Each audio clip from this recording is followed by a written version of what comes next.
I think it goes back to why we wrote the devotional, felt led to, called How to Be a Man, the pursuit of Christ-centered masculinity. Right. That's the key to the whole book. If you want to know how to be a man, it's not to look to professional athletes. It's not to look to successful business people. That's right. If you want to know how to be a man and get it right, you look to the only perfect example. That's when God became a man.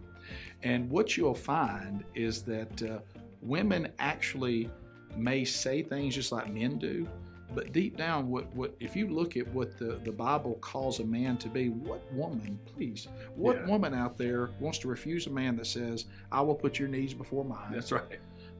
I will put the needs of our children before mine. That's right. I will serve this family. I will be a good provider. I will guard the door faces of our home. Yeah, I'll be committed to our faith. I'll be committed to you, because what really happens, if we want to get these things right, we have to get to the point like David did when he said, I haven't just sinned against people, I'm sinning against God. That's right.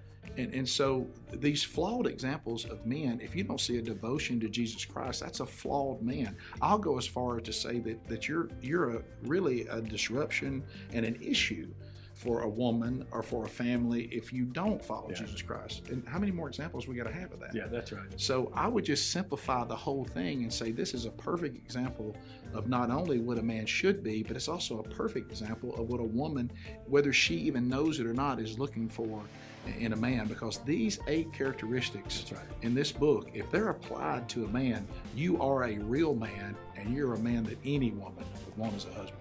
Yeah, the world will always let us down. The world will always let us down. Those are all flawed examples. Yeah, if we look to culture, celebrities, for examples of what it means to be a man, we'll always be let down. There's only one source that upholds that perfect picture of masculinity, and that's Christ himself.